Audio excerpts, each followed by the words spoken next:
E a live do Léo hoje tem a satisfação em receber a promotora de justiça, a doutora Edna Márcia, que já está do outro lado nos aguardando, enquanto eu abraço aqui a Gilvânia Brito Cavalcante, Bruno Léo Marques também, turma do Facebook aqui acompanhando, Arlete Santana, Cristina Santos, boa noite.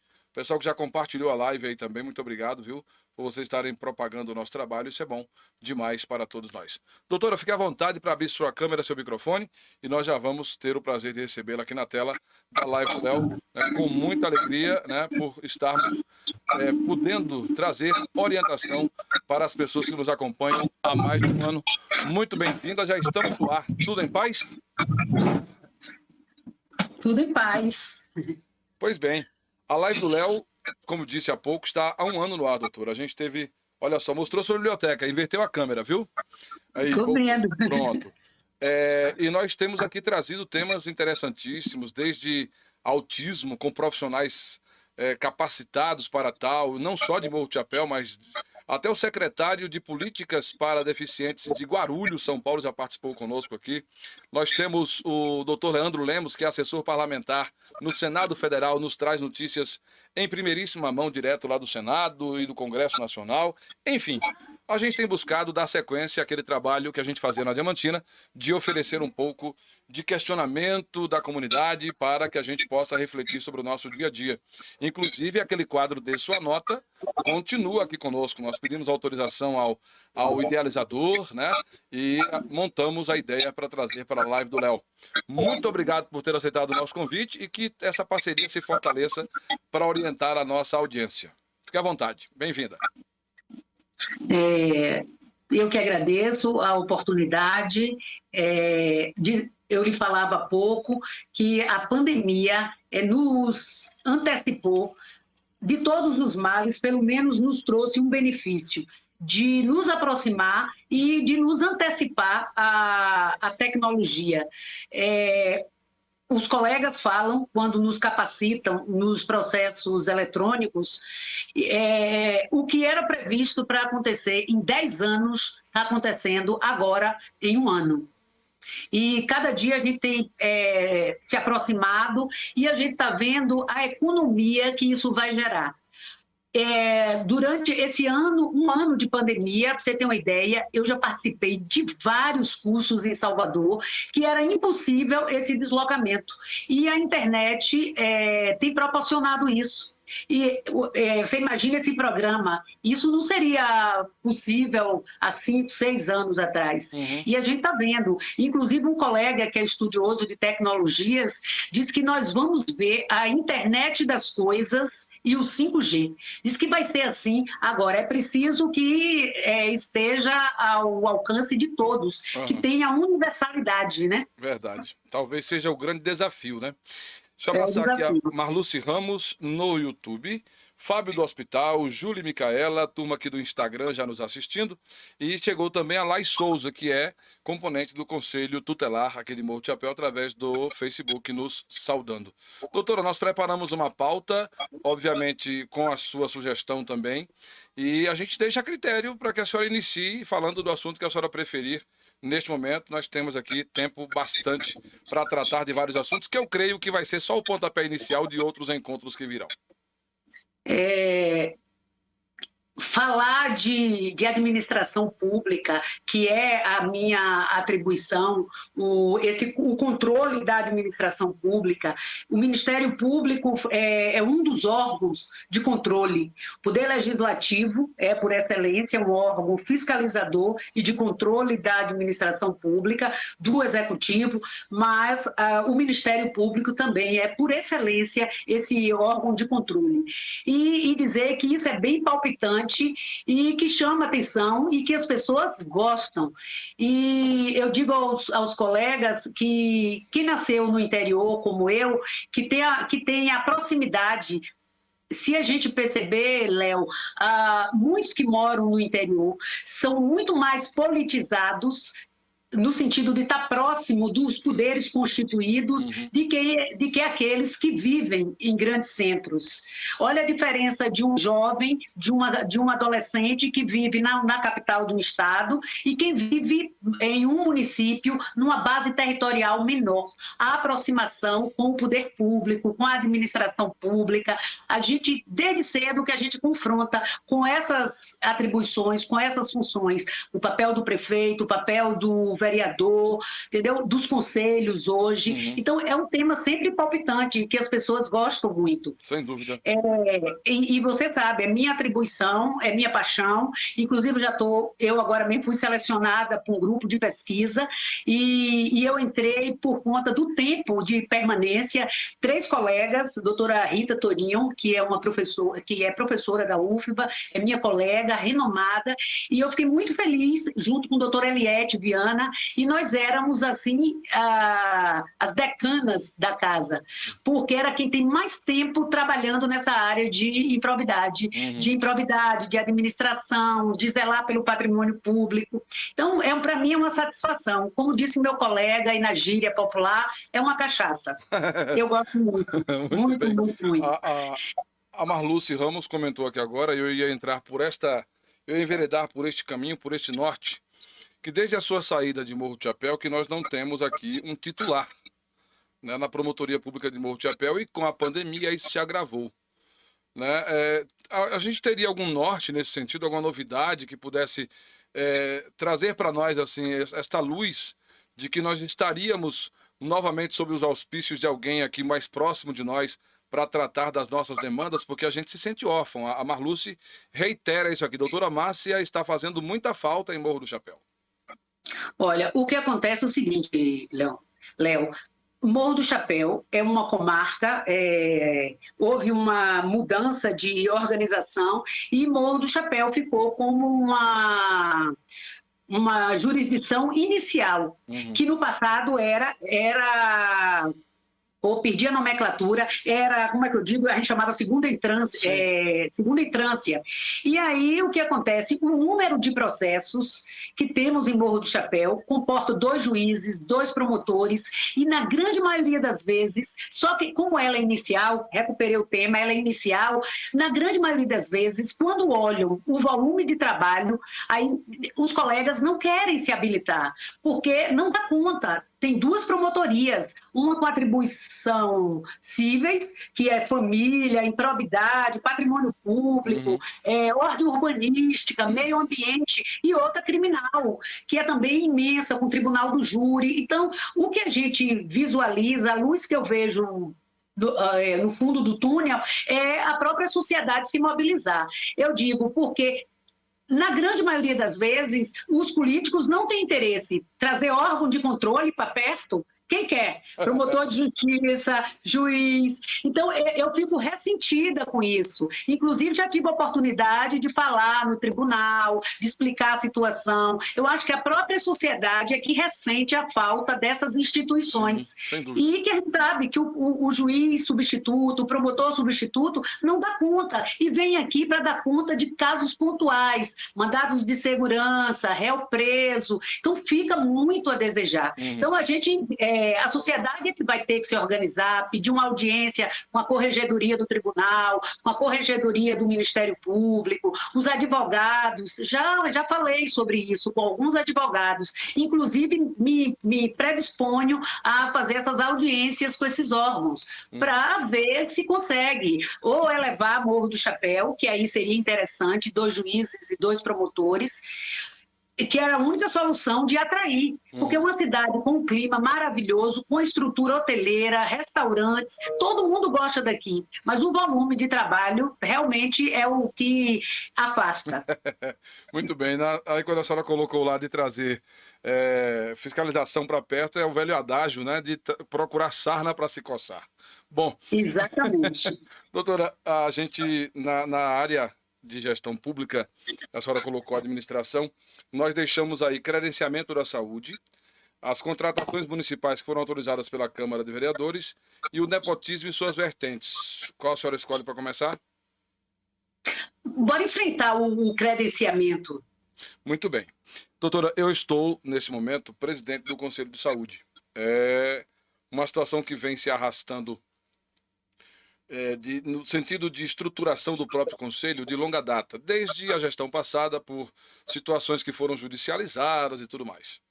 E nova gestão, é natural que os processos se renovem, que as coisas se modifiquem nas representatividades, o secretário de saúde hoje é outro, enfim, tudo isso é novidade para muita gente, mas vem a questão do credenciamento da saúde.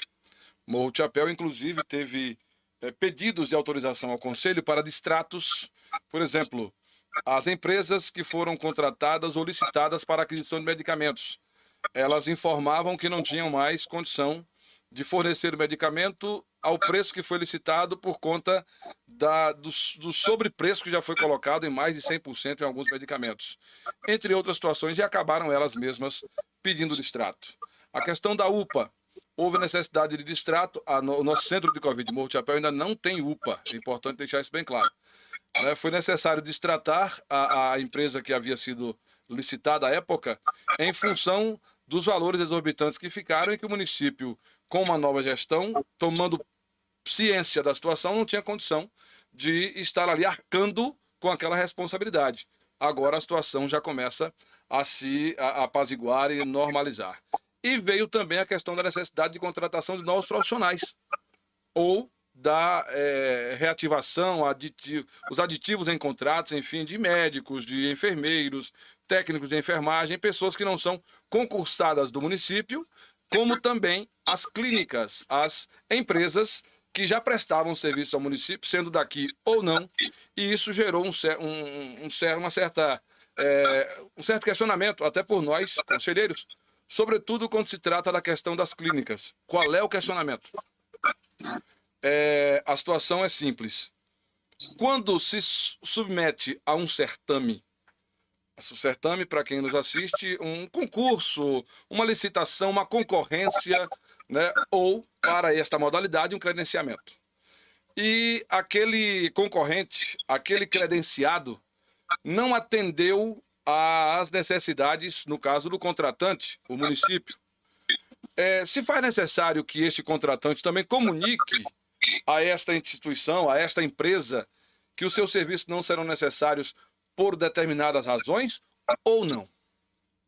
Olha, a primeira coisa, eu não vou me ater a assuntos locais, porque, inclusive, não tenho atribuição, sim, mas nós vamos falar do ponto de vista legal. Pronto. A primeira coisa que a gente tem que deixar claro, Léo, é que o credenciamento não é uma licitação no sentido técnico de haver uma concorrência. Certo.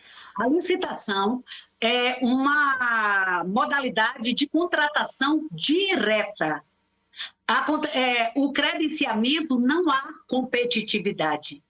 E, inclusive, essa figura do credenciamento, ela nasce e é bem reforçada na Bahia, em 2005, porque até então a figura da contratação direta, vocês já devem ter ouvido falar na Lei 8.666, no artigo 24 e 25, trata da contratação direta. E aí diz essas condições, quando é que o agente público faz a contratação. É bom que a gente explique isso um pouquinho de direito, para que as pessoas compreendam. Então, o que acontece? Eu às vezes troco o artigo, parece que o 24 é a dispensa de licitação, quando o agente público, a administração pública, contrata diretamente com aquela pessoa que está precisando. Aí lá vem as hipóteses de dispensa de licitação, que é taxativa, está lá, salvo engano, no artigo 24. A inexigibilidade de licitação, que está no artigo 25, salvo engano, mas os dois, é porque eu faço, às vezes, uma confusão entre os dois, mas todos dois tratam de contratação direta. O que é isso? Não há competitividade. E no caso do credenciamento, é uma figura que estava na lei 8.666, e ela passou a ser esmiuçada, inclusive na Bahia, em 2005, Público, com o doutor Edith Ruppel, e no Pernambuco. Inclusive, aqui em Morro do Chapéu, a gente usou a figura do credenciamento. O credenciamento é a inexigibilidade de licitação quando só existe um concorrente para o município, ou para a União, ou para o Estado contratar, e aí não há possibilidade de concorrência, porque só tem uma pessoa que presta o serviço, ou o contrário, muitas pessoas podem prestar o serviço. E aí é essa figura que se usa para a saúde. Muitas pessoas podem suplementar o SUS, que é a iniciativa privada. O SUS é público, mas lá na Constituição diz que o SUS pode ser suplementado, ou seja, o serviço do SUS pode ser complementado pela iniciativa privada.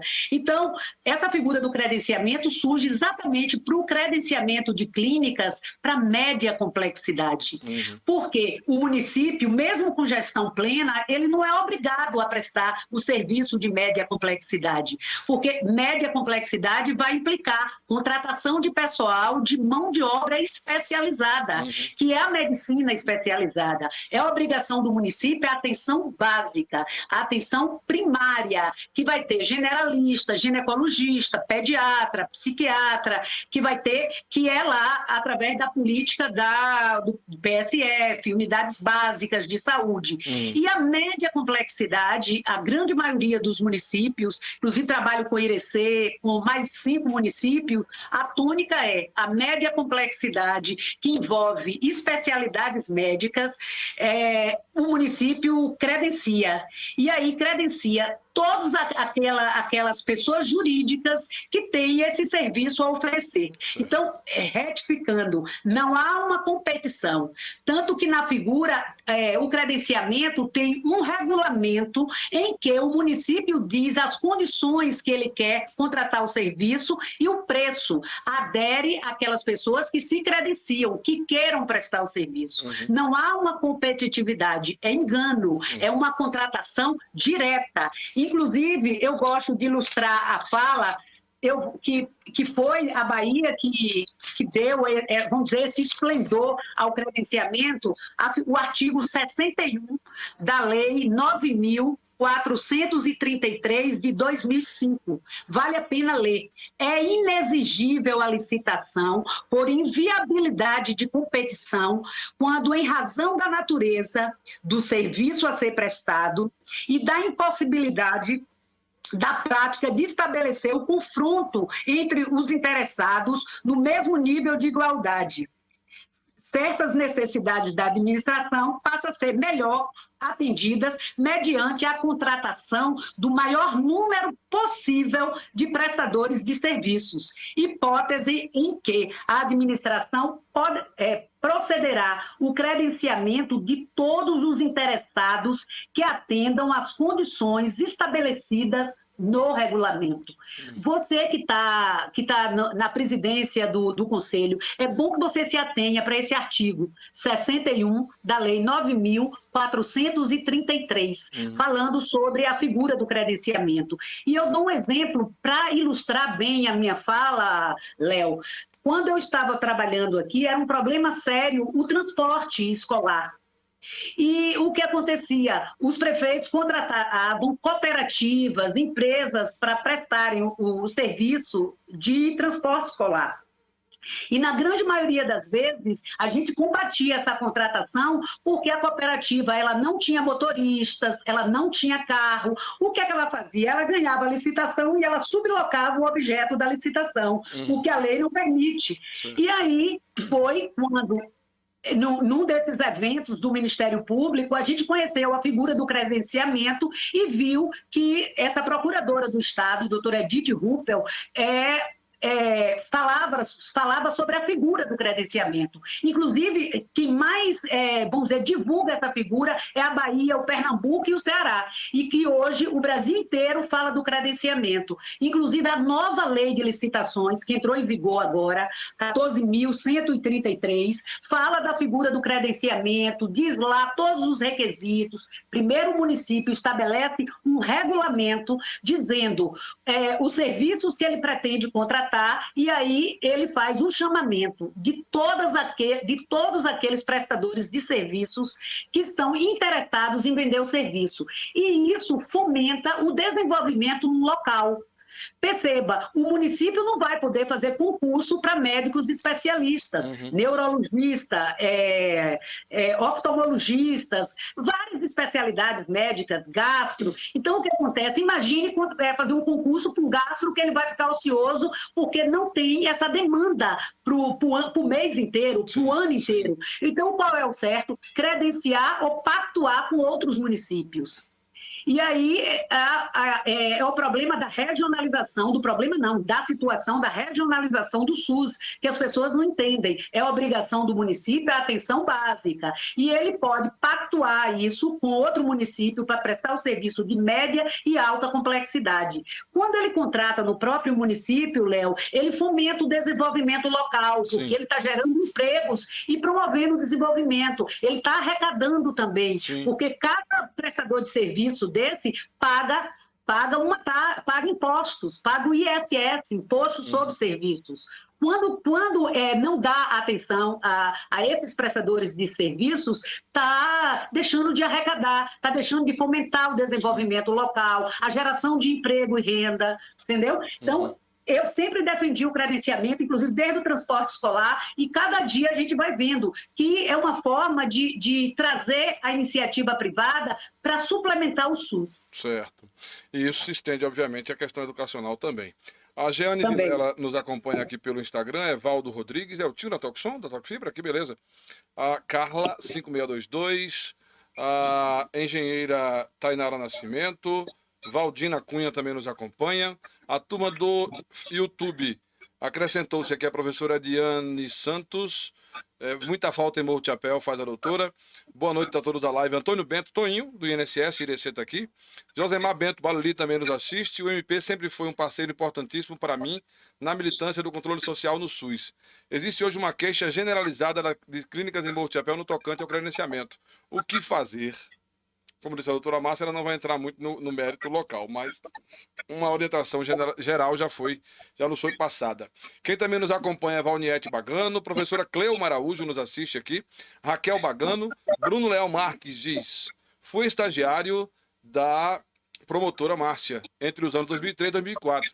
E antes mesmo da Lei Maria da Penha, a promotora já fazia um serviço fantástico de acolhimento e defesa das mulheres da região, além das atividades típicas do Ministério Público. Nossos gestores nunca deram trégua ao Ministério Público. Fazia com muito brilho o Serviço de Defensoria Pública, órgão até hoje ausente no município. Sem dúvida foi inspiração para mim, tanto para que eu cursasse posteriormente Direito, quanto na atuação diária como servidor público. Bruno, que hoje atua no INSS aqui em Morro do Chapéu. Foi meu primeiro estagiário, foi muito bom. A gente aplicou uma prova de seleção e Bruno passou, e depois teve o Washington que sucedeu. Inclusive, eu tenho a felicidade de dizer que quase todos os meus estagiários viraram advogados. E aí eu fico numa felicidade muito grande a gente saber que conseguiu convencer. Eu sou muito apaixonada pelo direito, gosto muito, muito, e consegui inspirar pessoas, porque a gente está vendo a parte do controle social, a gente está vendo a necessidade de divulgar, porque o direito era muito encastelado e elitizado. E hoje, graças a Deus, com a mudança da educação no Brasil, você vê que hoje temos várias faculdades de direito, até às vezes questionável a qualidade, mas que é melhor do que não ter. E divulgar o direito, para que as pessoas tenham conhecimento. Hoje pela manhã, só para ilustrar, do jeito que eu sou apaixonada, hoje pela manhã, 6 horas da manhã, eu fui pedalar, encontrei uma leva de funcionários que limpam a rua. E era assim, parecia, eu não quero nem dizer para não desperecer, mas era parecia uma leva de mendigos. E aí eu passei por eles, cumprimentei e voltei. Na volta, eu já parei a bicicleta e conversei com eles, perguntando: cadê os EPIs? Cadê as roupas? Vocês são concursados? Fiz uma pré-eleção para eles, dizendo quem era o patrão, que é o município, falando da necessidade da junção para garantias de direito. Expliquei para eles como é que os direitos sociais nascem, porque muitas pessoas não sabem. Após a Revolução Francesa, a Revolução Industrial, as pessoas trabalhavam em condições miseráveis, 18 horas por dia, 16 horas por dia, crianças, mulheres. E aí, a partir da junção dessas pessoas, de se sentirem exploradas, começaram a reivindicar direitos. E aí nascem os direitos sociais. Aí nasce a educação, nasce saúde, nasce garantia ao trabalho, o salário mínimo, porque não tinha nem o mínimo legal, não se estabelecia. E aí falei tudo isso para eles. Eu digo assim, aí o marido foi na frente, foi embora e me deixou porque ia trabalhar. Eu digo, eu faço isso com a maior satisfação. A gente tem que dizer isso às pessoas. O que é que elas têm direito? Para exercerem a cidadania plena. Muito bem. O Estúdio Esbelto chegou por aqui através do Instagram. Fidel Miranda, boa noite. Josemar Bento diz que o MP hoje pouco vejo ocupar seu espaço, sobretudo aqui em Morro do Chapéu. O Tinho da Toque Fibra chegou aqui também já para o YouTube a nos assistir. E a outra manifestação do Facebook foi a do Bruno, mas o Cinho Alves, Josi Pires, Arley Alecrim estão também a nos assistir. Doutora, quando a gente traça esta pauta de assuntos, a senhora já deixou o credenciamento bem claro, só ficou uma dúvida quanto à necessidade ou não de o município manifestar aos inscritos no credenciamento se eles vão ou não prestar o serviço. É necessário ou não? Olha, eu acho que eles devem se reunir para ter uma resposta do município, porque tem que ter um julgamento disso aí mínimo. Isso mesmo que não tenha acontecido uma licitação no sentido de competição, porque a licitação ela presume-se que há uma competitividade. Sim. No credenciamento é uma contratação direta, então tem que ser dada uma satisfação, porque as pessoas jurídicas foram credenciadas e não tem por que não ser avaliadas. Por que vão ser, vamos dizer assim, rejeitadas? No mínimo, tem que ter uma decisão, porque é um processo administrativo, é uma administração pública. Quem está contratando não é uma pessoa privada que lança uma pesquisa, que lança um orçamento e vai ver quem é melhor lhe oferecer um serviço. No credenciamento não há essa figura. O município estabelece o preço e aquelas pessoas que concorreram certamente vão ser contempladas para a prestação do serviço. Muito bem colocado. Pois bem, doutora, a gente passa então a uma próxima pauta. Quando a gente, num momento como este, a senhora, enquanto promotora aqui, foi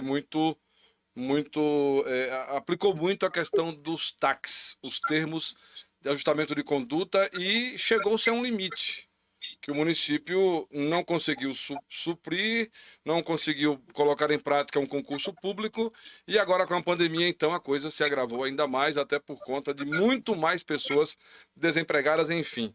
Se são razões ou não para isso, a gente não compreende. Mas, a partir de então, o município abre o leque para a possibilidade de contratações.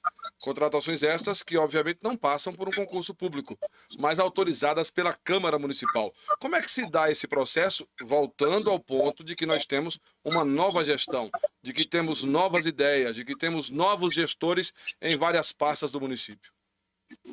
Olha, Léo, você talvez não estivesse aqui. Eu acho, sem pretensão nenhuma, eu fui uma das primeiras promotoras de justiça na Bahia a denunciar a falta de concurso público nas administrações públicas.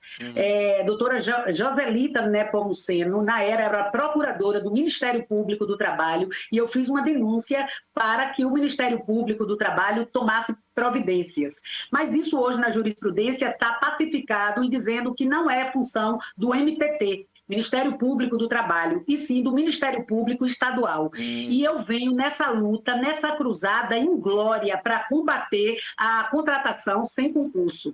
Olha, Eu só preciso lhe dizer que eu acho que, sem medo de errar, que 99% dessas leis são inconstitucionais. Se você der uma olhada na internet, fazer uma busca sobre a contratação temporária, você vai ver que tem declaração de inconstitucionalidade. E por que tem declaração de inconstitucionalidade? A Constituição fala que pode haver, sim, contratação temporária para atender situações emergenciais e pontuais. E não isso virar uma tônica, a contratação temporária. Inclusive, eu falo aqui e brado aos quatro ventos que a contratação, que a Câmara de Vereadores não tem poder para autorizar. Eles pensam que todo ano eles podem autorizar o prefeito a contratar uma leva de pessoas sem concurso público.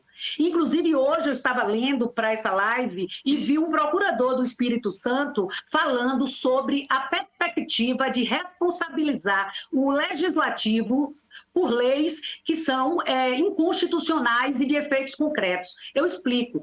Toda lei, do ponto de vista normativo, ela é abstrata, sim, ela é geral e ela tem os destinatários indeterminados. Isso é a lei do ponto de vista normativo. Uhum. E quando existem leis de efeitos concretos que ela vem para reger uma situação.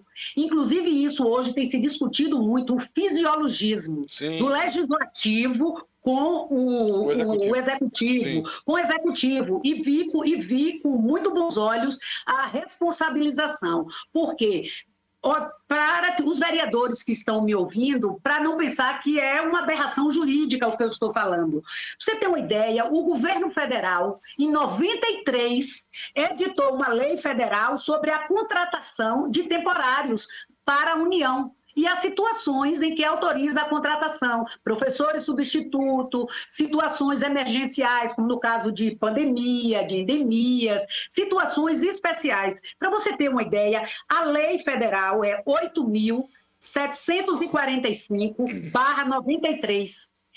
Imagine, é uma lei que autoriza o governo federal a fazer contratação temporárias. Veja o mote da legislação municipal.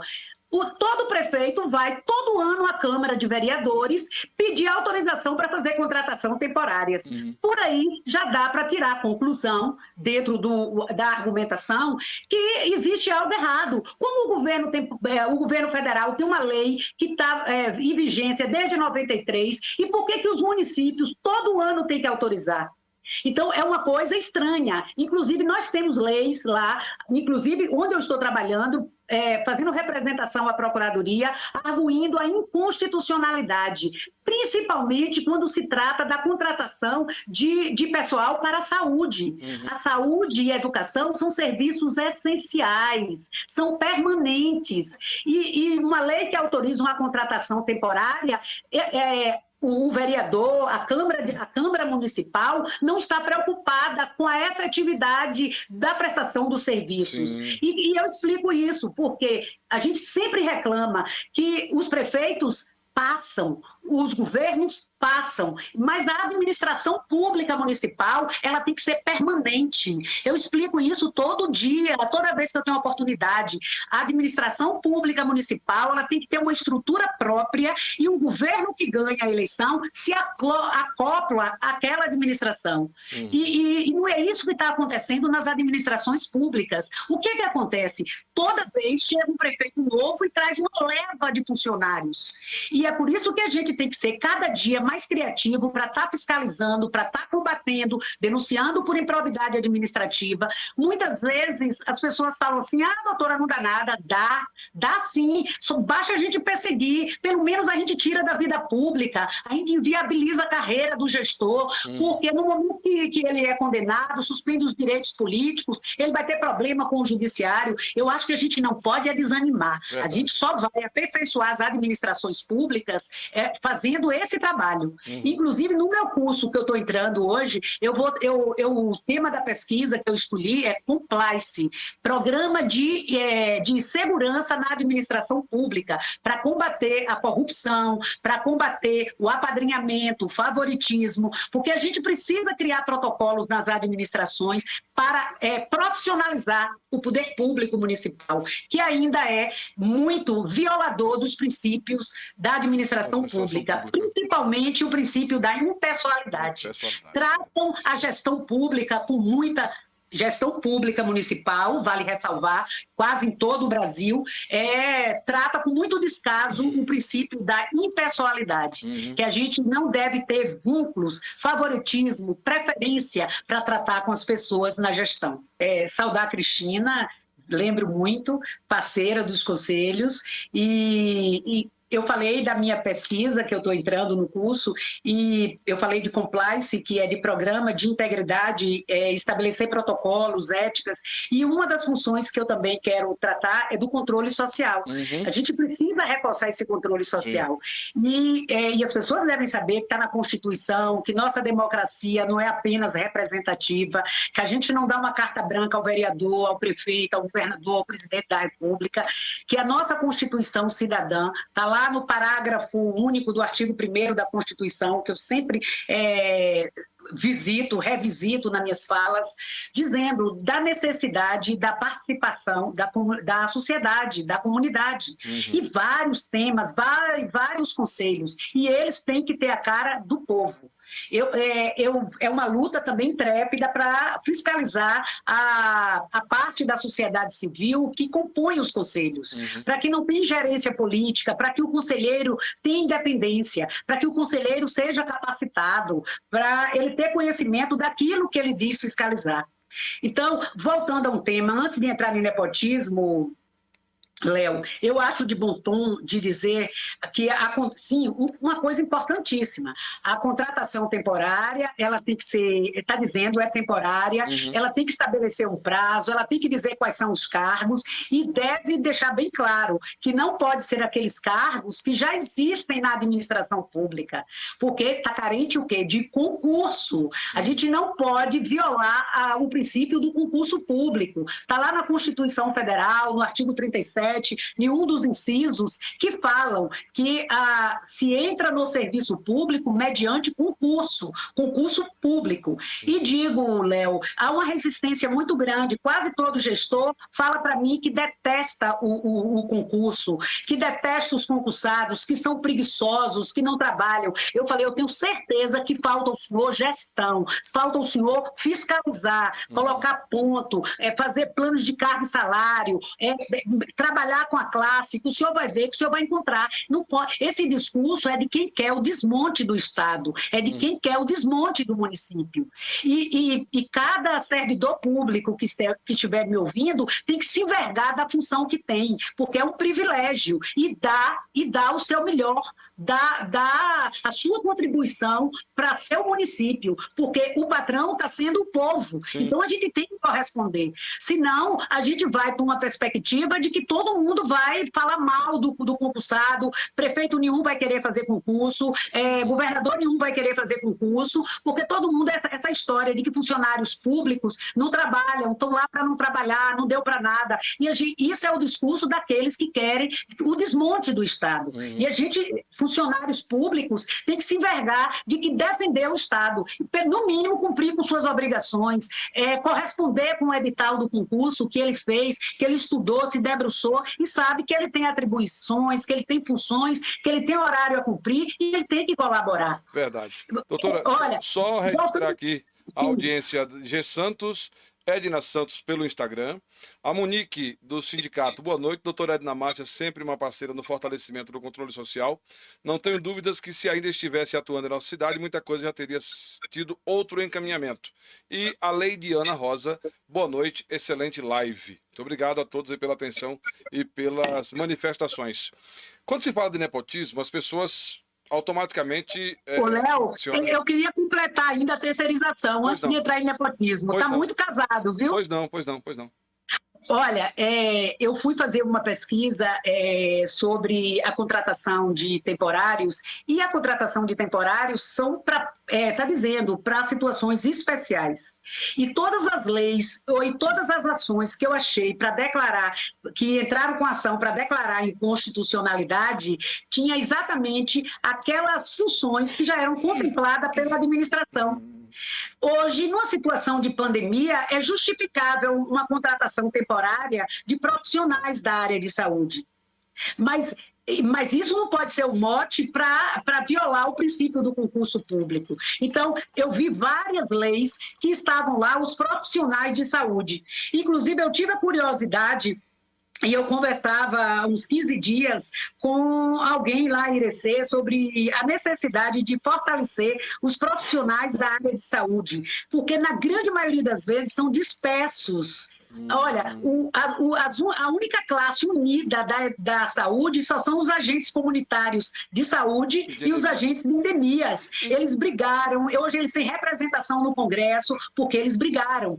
E os outros profissionais, há uma dispersão. E que precisam se unir. Por que a educação também estruturou? Hoje, a maioria dos servidores da educação em todos os municípios são concursados. E por que da saúde não? E aí eu tive um cuidado de ver todas as profissões e fiquei assim, eu fico dizendo, por que não se unem para exigir o concurso público, independente da situação de pandemia agora? Inclusive, eu sei, em Irecê, eu tenho um concurso que está no forno. Já era para ter saído, inclusive já foi selecionada a empresa. O problema foi a pandemia, que suspendeu, não permite aglomeração. Mas eu fiz um levantamento dos profissionais de saúde e vi que são 11 que eu consegui catalogar. Assistentes sociais, cirurgiões dentistas, enfermeiros, farmacêuticos, fisioterapeutas, educador físico, nutricionistas, psicólogos, terapeutas ocupacionais e médicos. Todo mundo só lembra do médico na área de saúde. Verdade. E é preciso que diga isso porque as pessoas parecem que são auxiliares da saúde. E não são auxiliares da saúde. Eles complementam os serviços de saúde. Eu estava vendo uma reportagem, vendo que nos países civilizados, a figura do enfermeiro especializado na atenção básica, no controle de diabetes, no controle de cardiopatias. Quem faz isso é o enfermeiro. E é preciso que esse quadro seja permanente no município. É inaceitável que cada gestão chegue nova leva. Isso são serviços essenciais. Verdade. E o município pode... Outra coisa, Léo, que deve falar... A briga era, não sei se você se recorda, com o presidente Temer, a terceirização. Inclusive no Supremo também, a decisão se o poder público podia terceirizar. O município pode terceirizar determinadas atividades, pode sim. Mas sabe o que está acontecendo? Os prefeitos não querem terceirizar. Sabe por que eles não querem? Sim. Porque eles estão vendo que no momento que eles contratam a empresa tem que garantir todos os direitos sociais, tem que pagar férias, 13º, Previdência Social, FGTS, porque ele passa a ser um servidor não estatutário, ele passa a ser um servidor seletista, contratado por uma empresa. Então, na maioria das vezes, os prefeitos estão vendo que sai muito caro, aí eles não querem mais. E agora tem uma responsabilidade. O prefeito que contrata, que terceiriza, e ele não fiscaliza a execução do contrato, observando se pagam Previdência Social, se pagam FGTS, se garante os direitos sociais, o município, aquele servidor, aquele funcionário da empresa, ele pode reclamar na justiça e, na grande maioria das vezes, condena o município a pagar e condena subsidiária a empresa e o município, traz os dois para a reclamação, porque tem uma responsabilidade solidária. E depois, o juiz que julga encaminha ao Ministério Público para entrar com improbidade contra o prefeito, porque ele não fiscalizou o contrato, a execução do contrato. É bom que se diga isso. E o que é que a lei hoje autoriza a terceirizar? Limpeza, segurança, vigilância, informática, cooperagem, serviço de garçonetes, de copeiras, recepção, reprografia, telecomunicações, manutenção. Tem determinadas atividades que podem sim ser terceirizadas, mas são essas daí que a lei diz, são atividades meio do Estado. Entendo. É inaceitável que venha se terceirizar atividade fim. E quando eu digo atividade fim, esses profissionais de saúde, todos são, eles devem desempenhar cargos que têm uma função permanente no município. Doutora, é inaceitável. Inclusive, essa fala sua corrobora com a situação do Conselho de Saúde nos últimos tempos. Eu só vou abraçar aqui a Valdeane, que chegou agora aqui, Helenice Barreto, turma do Facebook, assistindo a gente, assim como também o Milton, lá da rua Doutor Souza Dantas, a Cássio Figueiredo, em São José do Rio Preto, São Paulo, e a Lu Miranda, em Brejão da Caatinga de Campo Formoso. A Monique acrescenta aqui que é exatamente isso, não é justo o tratamento diferenciado que é dado aos contratados, que muitas das vezes não são os empregos de favores políticos, enquanto pouca valorização para os servidores concursados. AX e ACE, agentes de saúde e endemia, somos de luta. Mas o meu sonho é o reconhecimento e valorização de todas as classes. Morro de Chapéu precisa de concurso público urgente, não a contratação, sim ao concurso público. Balili complementa. Excelente colocação sobre a instabilidade e quebra de continuidade das ações de saúde. Na 12ª, no caso, a convenção, não, a Conferência Nacional de Saúde, em 2003, já discutíamos isto e eles ainda estão reféns dos palanques políticos. Maria Aparecida Ribeiro chegou agora de Aparecida de Goiânia. Boa noite. E o que eu ia dizer era isso, que um dos problemas do Conselho de Saúde tem exatamente a cadeira dos profissionais da saúde. Enfermeiros, médicos, tudo que a senhora citou aí é o que nós estamos hoje ainda com a cadeira vazia.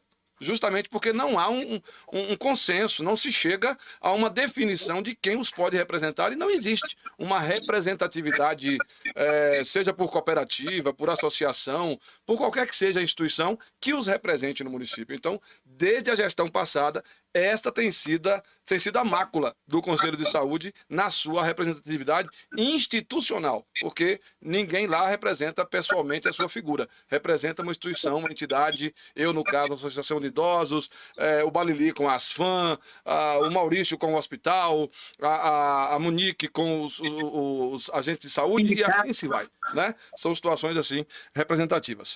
Pois não, a gente pode passar ao nepotismo? Pode, mas complementando essa fala aí, lhe dizer que eu conheci uma fisioterapeuta que é gestora de consórcio de saúde, e a gente falava sobre isso, essa necessidade de organização desses profissionais de saúde, inclusive organizar sindicato, associações para ter assento e fazer e exigir. Eu vou andar porque eu quero falar do observatório. Sim, nós vamos chegar lá. Mas o nepotismo eu não quero adentrar muito, porque as pessoas confundem muitas situações, sobretudo aquela que diz assim, porque contratou o filho do vereador, a esposa do secretário A. Eu queria apenas distinguir os tipos de nepotismo, porque as pessoas talvez não tenham esse conhecimento devido, e é interessante a gente colocar isso para se chegar a situações que podem acontecer aqui em Morro de Chapéu, em Irecê, em Várzea Nova, em Mulungu, até para não ferirmos aí esta parte que a senhora sugeriu de não entrar diretamente na questão local.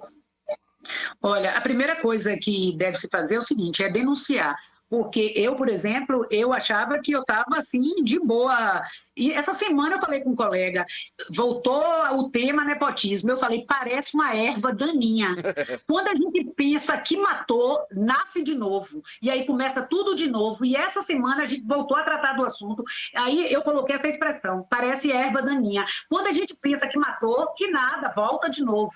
Dizer o seguinte, o nepotismo é uma construção doutrinária e jurisprudencial. Não existe uma figura típica conceituando o que é nepotismo. A gente parte do nepotismo da violação de princípios, da impessoalidade. O que é ser impessoal? É tratar a coisa pública como não tivesse relação de pessoalidade. Sim. Eu dou um exemplo meu, por exemplo, que eu brincava e dizia, alguém chegava lá na promotoria e dizia, não, é prima da promotora, é não sei quem. Aí eu falava ao funcionário, pergunta se é sobrinho da minha mãe ou sobrinho do meu pai, porque aí é meu primo, fora disso não é meu parente. Entendeu? E dizia isso para mostrar a pessoa, não era tratando mal, é que a administração pública, o serviço público, a semana passada eu disse isso numa live, a gente deve tratar com impessoalidade. E no momento que a gente escolhe uma pessoa, a gente está violando esse princípio da impessoalidade. E foi lá que gerou essa súmula vinculante, que é a súmula 13 do Supremo Tribunal Federal, que diz que não pode ter a nomeação de cônjuge, companheiro, parente em linha reta, colateral ou por afinidade. Linha reta, o pai, o filho e o neto, colateral, o sobrinho, entendeu? O primo pode ainda, que a gente queria que o primo tivesse fora, mas o primo pode, entendeu? Por afinidade. Afinidade é o cunhadinho, o sogro, sogra, e aí fala que não pode. Inclusive, no caso do gestor, da figura do prefeito, ele pode até as decisões do Supremo vêm flexibilizando que ele pode até nomear um parente, mas esse parente tem que mostrar competência para o cargo. Uhum. Ele não pode, porque antigamente ia sem competência nenhuma, era para dar um emprego. E hoje ele pode exercer um cargo político. E quais são os cargos políticos? Ser secretário. Então, ele pode ser secretário de educação, desde quando ele seja um pedagogo, desde quando ele tenha uma formação em educação. Se ele vai para uma secretaria de administração, no mínimo ele tem um conhecimento de direito, de contabilidade, de administração. Ele tem que ter uma formação técnica para estar no cargo. Então, acoplaram isso aí, de ter uma formação técnica. A mesma coisa com relação. É muito difícil a gente fazer a prova do tal do nepotismo cruzado, que é o parentesco do vereador, mas mesmo assim eu já fiz recomendação, já entrei com ação e acabou demitindo, porque eu vinculava, por exemplo, o vereador, o filho está trabalhando, a nora está trabalhando, o sobrinho está trabalhando, e ele faz parte da bancada do prefeito, do governo, sim, há indícios de violação, principalmente aquele parente que não tem competência nenhuma e está lá, ele está lá por favoritismo, ele está lá Então as pessoas têm que denunciar, as pessoas têm que perder, eu não sei, é por conveniência às vezes que as pessoas não denunciam, que as pessoas não têm interesse em aperfeiçoar a administração, entendeu? E eu também sei de uma máxima que diz que uma pessoa necessitada não é uma pessoa livre. E muitas vezes as pessoas, por necessidade, acabam se calando. Verdade. E isso que é muito triste. Muito triste. Verdade dura, né? Diga-se de passagem. Estela Dourado assistindo a gente, Betânia Rocha, Estela Santos, também aqui a Leidiana aplaude, a Graça Matos, doutora Márcia, sempre muito atuante. A Cristina Jordão disse que, no caso dos professores, nunca fomos tão atacados, tão denegridos e acusados de conivência com a situação da Caixa de Previdência. Isso tudo, esse retrocesso tem nos entristecido, mas não iremos desistir, não desistiremos. O Márcio chama a atenção para a pergunta dele, vou fazer já já. Eu só quero chamar a atenção que, como a doutora Márcia disse, a questão que nós tratamos lá atrás, quando colocamos a situação de contratações, passamos pelo nepotismo e vamos chegar ao observatório, são temas diretamente ligados um ao outro. Mas o Márcio quebra um pouquinho aqui essa linha quando ele traz a questão ambiental. Ele volta muito aí agora para Morro de Chapéu, doutora, quanto àquela situação ali da Praça da Música, quando foi arrancado aquele canteiro, aquelas árvores, e o Ministério Público permitiu, não foi um crime ambiental, não podia ser feito nada nesse sentido? Não, eu não precisa ver a situação. No caso eu me recordo, eu estava aqui na Praça da Música, a gente impediu que os flamboyants fossem derrubados, que o tamboril fosse derrubado, que a proposta era tirar. Eu acho que aquela pracinha que existia no centro ali, foi um problema de urbanismo, que eu sei que aquilo é temporário, que certamente quando passar a parte dos parques eólicos, da estruturação dos parques, e o anel viário, tirar o transporte pesado de dentro da cidade, certamente a praça vai voltar, entendeu? E pode sim ser reconstituída. Inclusive hoje, eu trabalho muito hoje além do patrimônio público, eu trabalho com ordem urbanística, eu trabalho com mobilidade urbana, eu trabalho com crescimento urbano, impedir o crescimento desordenado das cidades, que é um tema que está muito entrelaçado com patrimônio público. E o que precisa, Léo? Inclusive, a gente vai falar do observatório, e o que mais me chama a atenção da necessidade de observatório e da necessidade de um conselho de desenvolvimento urbano. Eu não sei se Morro tem não. Conselho de Desenvolvimento Urbano. Composto? Em 2005... Eu acho que não tem. Em 2005, teve a lei, o PDDU, o Plano Diretor Urbano, e essa lei já era para ter sido revisada. Em Irecê, a gente está com essa luta intrépida agora e vai. Daqui para meados de maio vai sair a nova lei de revisão do plano diretor e também o realinhamento das ruas em Irecê. E isso tem sido uma luta com o prefeito e ele abraçou a causa, é um engenheiro civil, e eu digo a ele, prefeito, o senhor tem que se conscientizar que o senhor tem que deixar uma reforma urbana em Irecê. E ele tem abraçado. Ainda ontem eu recebi um convite da Câmara para falar sobre ordem urbanística, sobre o crescimento desordenado. O que é esse crescimento desordenado? A pessoa tem um pedaço de terra e resolve vender os pedaços sem implementar a infraestrutura. Aqui em Morro também está acontecendo isso. Loteamento clandestinos, irregulares, Sim. e a gente vem batendo nisso. Então, a parte de meio ambiente aí, eu acho que dá para fazer uma live de outra vez. Com certeza. Ordem urbanística. Já fica a ideia pronta. A Cristina fala sobre a Caixa de Previdência, que a dívida é impagável. Se a senhora pode trazer alguma luz a respeito disso, né? Em relação ao próprio Conselho, que a Caixa de Previdência de Morro de Chapéu está com um rombo exorbitante, né? Quase 100 milhões de reais.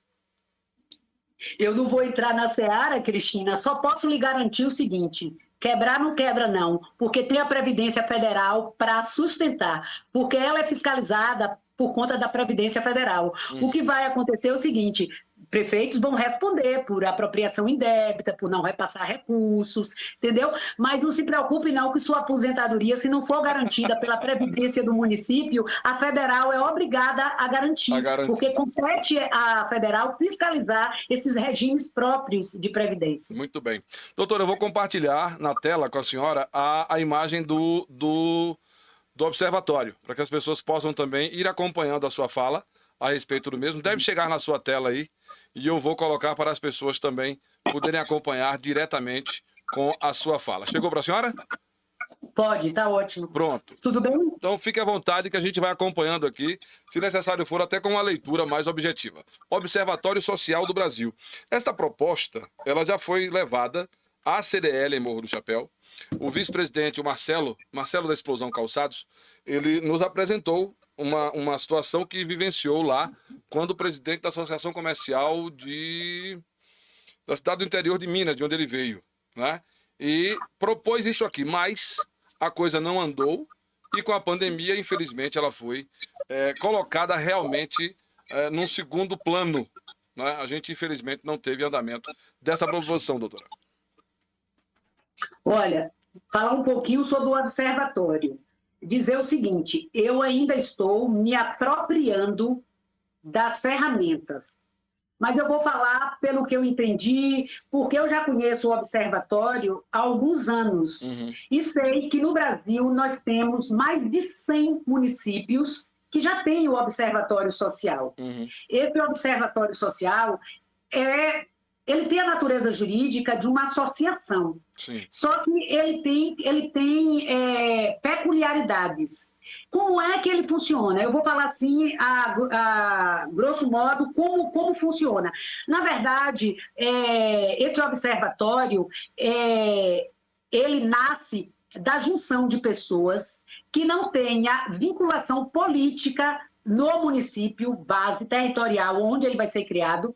Geralmente, eles são criados por profissionais liberais, empresários, funcionários públicos aposentados, que têm uma consciência política da necessidade de acompanhar as receitas e as despesas do seu município.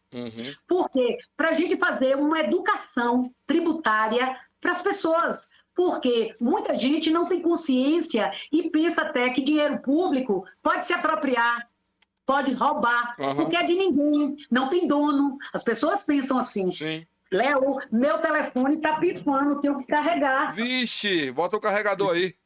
Vamos lá, eu vou lhe tirar aqui da tela por enquanto a senhora dá um jeito de colocar um carregador aí, que eu não posso perder essa fala não, de jeito nenhum. É muito importante para nós. Deixa a doutora Márcia se organizar lá com o celular, para que a gente possa retomar a sua fala e trazer esta pauta. Enquanto eu vou abraçando aqui os amigos, muita gente assistindo. Araci Gomes, Raimunda Santana, Nice Gomes, Rita Lee Carlos, quanta gente boa, hein? Olha, essa live vai se repetir N vezes, garanto. Vamos pautar, doutora Márcia. a responsabilidade é sua que está nos assistindo. Já que o Ministério Público coloca uma profissional capacitada, conhecida nossa, próxima nossa aqui, para falar de assuntos tão nossos, mas que podem ser generalizados, então vamos ouvi-la, vamos provocá-la para que ela possa trazer esclarecimentos. O Leoni diz, muito bom e acalentador o esclarecimento sobre a Caixa de Previdência. E a Cristina também complementa, doutora Márcia, obrigada por me tranquilizar em relação à minha aposentadoria. Deixou a Cristina mais tranquila, doutora. Pois bem, já resolvemos aí o problema da carga do celular? Vamos retomar então. Consegui botar um carregador. Deixa eu voltar para o observatório. Pois não. Então, eu estava falando que ele não tem que ter vinculação política, por isso que não pode contemplar políticos, vereadores, prefeitos, ex-prefeitos, não pode, porque ele precisa ter uma cara impessoal. Sim. E qual é o trabalho dele? Como eu estava dizendo, as pessoas passarem a ter uma educação, conhecer o direito tributário e o direito financeiro. Como é que adentra os cofres públicos dinheiro para que o gestor gaste com educação, com saúde, com segurança, com ordem urbanística. De onde é que vem esse dinheiro? Então, esse observatório vai sempre fazer palestras, mas eu tenho que dizer primeiro da estrutura. Então, a gente precisa juntar a sociedade, empresários principalmente. E por que precisa? Porque a gente precisa criar um escritório. A parte legal a matriz no Paraná fornece todo o material e para criar. Essa parte aí não tem maiores problemas. Ela nasce como se fosse uma associação registrada em cartório de títulos e documentos. Mas o problema é manter essa estrutura, porque precisa de dinheiro para manter essa estrutura. E aí, qual era o trabalho desse observatório? Esse observatório, além de palestrar, dialogar, fazer link com os conselhos municipais de educação, de saúde, de urbanismo, de cultura, os vários conselhos de agricultura, de desenvolvimento rural. Então, esse observatório vai discutir com esses conselhos, vai ter um link. E quem capacita quem é o parceiro desses observatórios? São os órgãos de controles, os órgãos públicos de controle, Ministério Público Federal, Ministério Público Estadual, a CGU, o Tribunal de Contas da União, Tribunal de Contas do Estado, do município. Os servidores, eles se propõem a capacitar os membros do observatório, para que as pessoas conheçam, porque muitas vezes, ao longo da minha carreira, eu tive a oportunidade de conhecer prefeitos que não sabiam nem quais eram as competências do município, os impostos que eles estavam obrigados a arrecadar, IPTU, ISS, Imposto sobre Serviços, Imposto de Transmissão Intervivos, e aí não fomentava, vamos dizer, a mobilidade de patrimônio, ninguém ligava de fazer uma escritura de uma propriedade, outra hora um funcionário público não tinha a noção de que toda vez que ele botasse o preço a menor lá na transmissão intervivo, o município estava deixando de arrecadar. Então, esse observatório, a gente vai dar essa consciência do que são os tributos, as competências do município, as competências do Estado e a competência da União. O que é que forma essa receita, de onde é que vem esse dinheiro para financiar o poder público, municipal, estadual e federal. Doutora, quando a senhora fala da necessidade de recursos para a manutenção do observatório, Abderman Neto, boa noite, Marli Alves de Vaza Nova, boa noite, do Oliver por aqui, o Márcio Garcia deixou uma pergunta aqui que eu ia entrar, mas não entrei muito ainda na questão das decisões do Supremo e tal, mas ele questionou, eu vou passar para a senhora dar uma ideia superficial. No caso dos conselhos, por exemplo, o Conselho de Saúde, a gente sabe que ele tem a possibilidade de receber o apoio jurídico e de ter um espaço adequado com recursos públicos, né, que estão previstos em lei para que isso aconteça. No caso do observatório, isso também seria possível? É isso que precisa. Olha, Léo, inclusive eu conversei com 2 que existem já, que eu tenho contato. Meu link foi com um servidor do Tribunal de Contas do município e do Estado. Foi quem primeiro me deu exemplos de onde existe, não é muito dinheiro. A princípio, a gente pode achar que é muito dinheiro. A gente precisa de uma sala, a gente precisa de 3 computadores, a gente precisa de internet, a gente precisa de um coordenador e de 2 estagiários. Humano mesmo, a gente precisa do coordenador, que tenha sangue no olho, e de 2 estagiários de nível médio. E os sócio-diretores, administradores, cada um vai, uma vez por semana, dar a sua contribuição. Inclusive, eu me comprometo a comparecer pelo menos 2 vezes por mês, toda segunda-feira, ir lá dar um plantão no observatório e conversar. E qual é o trabalho dessa coordenadora? Ela vai fiscalizar todas as contratações do município. Ela vai acompanhar todas as licitações que o município faz. E aí, toda vez que identificar qualquer irregularidade, qualquer indício de ilicitude, oficia o município, oficia a Câmara de Vereadores, dando conhecimento ao gestor de que há indícios de irregularidade. Eu conversava com a coordenadora de Santo Antônio de Jesus, só para lhe dar um exemplo, ela disse que o ano passado conseguiram economizar com um programa de compra de peixe que o município distribuía na Semana Santa, 60 mil reais. E eu disse, como foi que você fez? Ela, doutora, o prefeito abriu a licitação e a gente viu que o preço do peixe era 13 reais. Aí eu fui no mercado do peixe, que está próximo da ilha, e descobri que o preço direto ao consumidor era 13 reais. Como é que o município está comprando por 13 reais, que é o mesmo preço direto do consumidor, se o município vai comprar toneladas? Então, tem algo errado. E aí caiu em cima o observatório, disse que estava irregular, que havia direcionamento de licitação, e o prefeito consertou e economizou 60 mil reais. Que legal. Então, o observatório é para isso. E a gente precisa disso. Inclusive, eu já comecei a estabelecer os links, principalmente com os funcionários públicos do Banco do Brasil. No Brasil inteiro, o grande parceiro são eles. E os que estiverem me ouvindo, eu quero conclamar. Inclusive, tem uma Associação Nacional de Aposentados, que mais ajuda os observatórios. Olha só. E por que isso? Mão de obra qualificada. Descubra quantos aposentados tem aqui em Morro do Chapéu. Mão de obra qualificadíssima, perdida aí. Então, essas pessoas precisam vir contribuir, dar sua contribuição para seu município. Vai trabalhar uma vez por semana, ou vai ter uma escala. O importante é a gente manter esse escritório. Essa coordenadora tem que ter perfil, a gente tem que buscar pode ser um coordenador, é uma pessoa que se dispõe a trabalhar, o salário não é grande coisa, a gente precisa de vocacionados.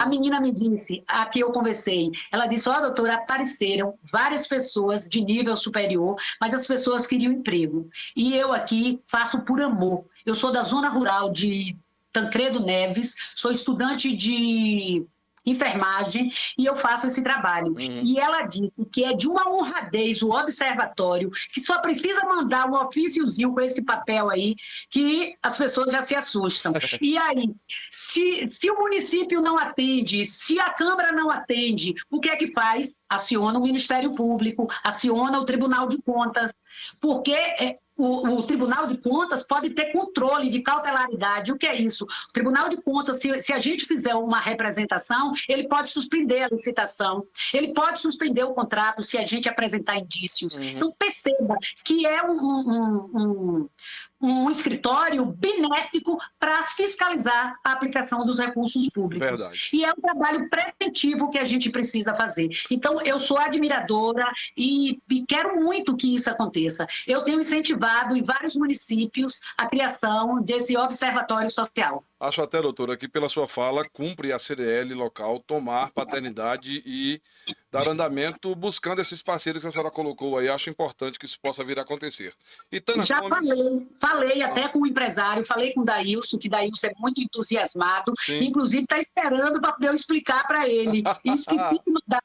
Mas ele não assiste. Ele manda, doutora, manda a live aí, manda o material, faça comigo. Ele está assim, altamente high-tech, tecnológico. Ele diz, não, faz uma live. E a gente pode criar.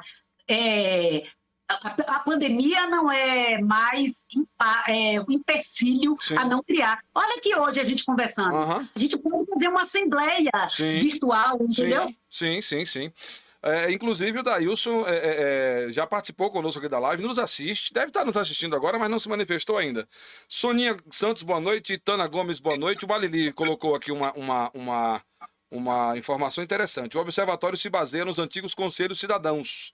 O amigo Olival Bastos, do Sabor da Chapada, tentou fundar o mesmo aqui em 90, na década de 90. Na década de 90 não obteve sucesso. Bom, mas esse vai ter. Sim, com fé em Deus, vamos estar dispostos a ajudar, viu?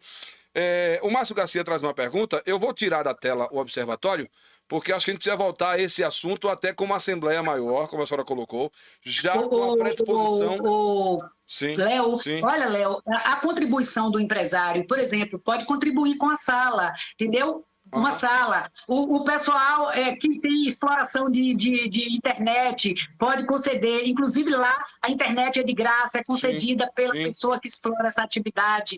O salário da funcionária, a maior parte, quem paga é a Associação Nacional dos Aposentados do Banco do Brasil. Eu estou sendo assim a garota propaganda do Observatório. Que garota propaganda, hein? Tá a garota não, né? A coroa, a velha da propaganda. Que bom. Everil, Darlene, todo mundo aqui acompanhando. Bom, a pergunta do Márcio Garcia diz respeito a um tema que eu coloquei aqui, mas diante das últimas decisões do Supremo, eu já ia descartar. Mas eu não vou desprezar o telespectador, que também é colaborador. Léo, quero que a doutora Edna me tire uma dúvida. Por que é que a polícia prende, o promotor acusa, o juiz condena e o Supremo vai lá e solta o réu que estava preso? Eu acho que a senhora já está por dentro do que se trata. Não, o que eu posso falar, eu faço as palavras do ministro Marco Aurélio. Nosso trabalho é vinculado. A gente se baseia na lei, e a lei é quem autoriza. Quem é que fez a pergunta? Márcio Garcia. Márcio, e se o Supremo, por exemplo, um processo polêmico que a gente pode falar, não tem problema nenhum, do presidente da República, do ex-presidente, o julgamento do Supremo não significa que reconheceu que não tenha praticado crimes. O Supremo reconheceu que não houve um processo legal. E o processo tem que tramitar dentro da legalidade, tanto um processo administrativo como um processo judicial. Tem que ter paridade de armas entre a acusação e a defesa. Numa relação processual, as pessoas têm que entender é uma relação triangular. O juiz fica na cúpula do triângulo e nos vértices estão a acusação e a defesa. Lá naquele processo ficou provado que o juiz conversou com a acusação e prejudicou o réu. Então, isso aí fere normas de direito, isso aí fere o Código de Processo Penal. Então, não significa que o Supremo julgou o mérito. O Supremo não julgou o mérito. O Supremo disse, volte o processo por começo e dê liberdade e dê chance de fazer nova defesa. Foi isso que aconteceu. Porque dentro das leis processuais, o juiz, para julgar, ele tem que ter equidistância, ele tem que ter isenção, ele não tem que estar amiguinho do promotor, nem amiguinho do advogado. Eu já passei por isso, eu sei o que é juiz amiguinho do advogado e contra o promotor, eu já passei por isso. E como é triste. Hoje eu trabalho, eu chego numa audiência, eu tento me manter equidistante do juiz, exatamente para que a pessoa, o réu que chegue ali, diz assim, não, é um conluio ali, o juiz já está junto com o promotor, então eu já entro derrotado. Então eu me aproximo mais do advogado do que do juiz, para dar isenção. E foi isso que faltou naquele processo. Então, para Márcio aí, o Supremo não soltou ou não absolveu Lula porque ele não praticou.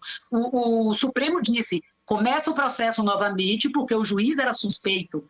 E outra coisa, lá no Paraná não era o foro próprio para fazer aquele julgamento. Não havia vinculação de corrupção da Petrobras lá com o Paraná. Então, por que foi lá o escolhido? Lá ficou. A gente não pode, as normas de processo penal, a gente não pode escolher o juiz, a gente não pode escolher o fórum onde a gente quer demandar.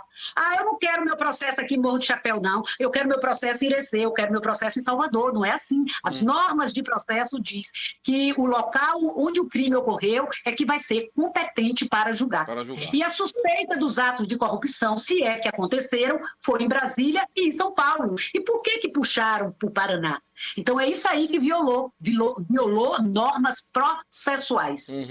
A Soninha Santos diz, muito bem explicado, parabéns. Sirlene chegou agora, boa noite. Silene Leonília Lila também. Sirlene Pires chegando agora. Estela Santos também dando os parabéns pela explicação.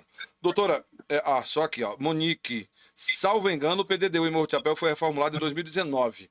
A Laelce diz, doutora Márcia, seus esclarecimentos traz segurança e fortalece as lutas pelos nossos direitos. Live muito proveitosa, parabéns, Léo, por esse momento tão importante. Doutora Márcia, sou sua fã. Laelce é do Conselho Tutelar.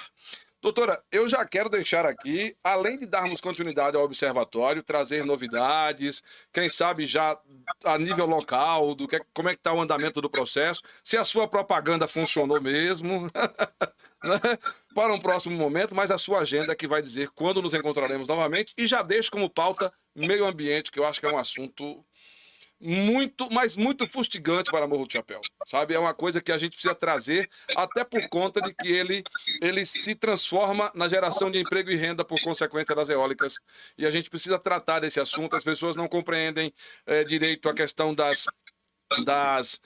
não é consoantes não, das situações de que o governo negocia, passou a palavra aqui agora, tem que ter uma segurança jurídica em relação ao que vai ser trazido de benefício social daquela empresa, e Morro de Chapéu perdeu muito, porque muitas dessas situações foram levadas para outras plagas na Bahia e não ficaram aqui. Morro de Chapéu tem recebido muito pouco das eólicas em contrapartida, em cima daquilo que elas vão receber, e que outras cidades próximas, exemplo de Umburanas, Orolândia, já receberam, né? Então a gente acho que é uma pauta muito interessante, palpitante para a nossa Morro de Chapéu. A gente vê aí a oportunidade, inclusive eu tenho que voltar a dar uma olhada. Inclusive, eu vou ter que me debruçar sobre essa parte das eólicas, porque um dos municípios que eu trabalho, porque Irecê, a comarca é composta de 6 municípios, e o Ibaí foi contemplada com parque eólico. Então, eu vou ter que me debruçar sobre essa matéria, voltar a revisar, voltar a estudar, porque, na verdade, eu acredito que isso que você fala são as condicionantes do licenciamento ambiental. Exato. Entendeu? E aí a gente pode falar, inclusive, do problema dos impostos que as terceirizadas pagam, o ISS, podemos discutir ordem urbanística, entendeu? O conselho... Exatamente. Então, a agenda fica a seu critério, a senhora diz a data. Eu, inclusive... Vai demorar, lá para frente. Quando eu lhe falei do quadro de sua nota, eu vou fazer um live com o IDC, com a Câmara de Vereadores, para a gente... Porque é um negócio interessante para aqui. A gente vai, inclusive a semana passada tive audiência com o prefeito, para a gente falar sobre realinhamento das ruas, avenidas, os loteamentos não podem cortar vias, impedir o acompanhamento. E aí um vereador ligou e disse, doutora, a senhora tem que ir lá explicar isso para a gente, entendeu? E aí eu vou estar me preparando para isso. É bom que eu me preparo e aí eu falo para vocês. Inclusive, isso respinga em Morro de Chapéu. Uma das dificuldades em relação ao turismo da nossa cidade diz respeito a esta falta de alinhamento, de calçadas, de calçamentos, de várias situações das ruas também. E o turista vem, conhece essa realidade, não gosta do que vê e não volta. E não volta. É o problema aí, Léo, da mobilidade urbana, Exato. Transporte. Inclusive, eu acabei me passando o observatório. A menina dos meus olhos do observatório, que eu sempre explico para as pessoas, inclusive explico em Irecê, o dinheiro da educação é vinculado, o dinheiro da saúde é vinculado, o dinheiro da assistência social é mais ou menos vinculado, entendeu? Mas e o dinheiro da Secretaria de Infraestrutura, o FPM, o Fundo de Participação dos Municípios, os impostos próprios, não são vinculados. O gestor gastam como bem entendem. E o que é que hoje a gente mais se depara com corrupção de contratação de empresas de engenharia, estradas vicinais, passam lá a máquina, molham e diz que que prestou os serviços. Então, Léo, a gente pode falar também da nova lei de licitações, que hoje está exigindo uma equipe mais coesa para fazer o termo de referência para licitar. Sim. Hoje também tem que ser responsabilizado, porque antigamente não, agora, a gente pega uma licitação e a gente pega o termo de referência de uma obra de engenharia, às vezes pequena, do município, não tem lá um engenheiro que foi responsável, não tem a ABNT, não tem. Agora não, com a nova lei, vai, chamado princípio da segregação das funções. Muito bem. Quem praticou o ato tem que deixar a sua assinatura. E para que isso? Para ser responsabilizado junto com o gestor, porque ninguém é obrigado a cumprir ordem ilegal. Olha a última pergunta aqui. Um promotor pode condenar um réu sendo parente de sangue ou outro promotor é que vai ao julgamento? Primeiro, o promotor não condena. Quem condena é o juiz. Quem aplica a lei é o juiz. O promotor faz a acusação. O promotor tem esse papel no crime de fazer a acusação, de dizer que aquele sujeito infringiu a lei.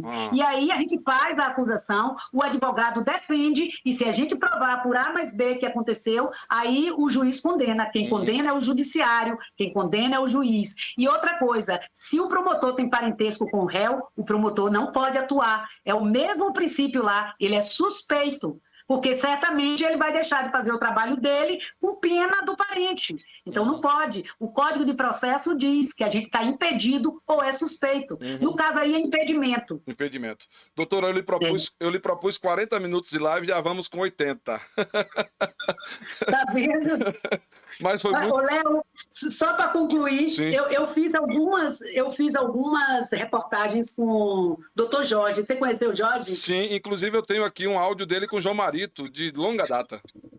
Eu acho que eu dedico hoje essa live a Jorge, porque era muito especial. Sim. E a gente fez alguns programas juntos, e a gente gostava muito, muito. E ele gostava desse trabalho de orientar a sociedade. Inclusive, eu entrei com ação civil pública para criar o CAPS, que é o Centro de Atendimento Psicossocial daqui. E, na época, o primeiro psiquiatra foi Jorge, entendeu? Figura de saudosa memória, muito amigo, muito companheiro, muito orientador, muito presente, um paizão, né? Toninho diz, doutora Márcia, a visão dos políticos ainda hoje, a senhora, a visão dos políticos aonde hoje a senhora atua é diferente dos políticos da nossa Morro do Chapéu? Não, de jeito nenhum, de jeito nenhum. Tudo farinha do mesmo saco. Ô, doutora... Que bom, viu? Muito obrigado mesmo. As pessoas já estão ávidas para o próximo momento e que a senhora possa retornar o quanto antes. Será um prazer recebê-la de novo e quantas vezes for necessário. Acho que esse propósito de orientar não pode fugir a nenhum que seja o veículo de comunicação, seja ele virtual, seja ele rádio, seja ele TV. Eu acho que é fundamental que nós tenhamos aqui a oportunidade de oferecer conhecimento que a senhora nos passa com tamanha propriedade para quem nos acompanha. Muito obrigado mesmo. Léo, eu que agradeço, Léo, e dizer que eu conto com você para a gente criar o Observatório Social. E, inclusive, eu já disse a Daílson que ele vai ser o link entre os empresários, entendeu? E nós vamos deixar as diferenças, as inimizades, as antipatias e vamos trabalhar pelo nosso município, vamos dar nossa contribuição. E o Observatório Social é uma contribuição. Sem dúvida. Tá certo? Sem dúvida. Um grande abraço. Muito obrigada, muito obrigada. Até uma próxima, viu? Que seja breve. Até. Quem sabe? Tchau.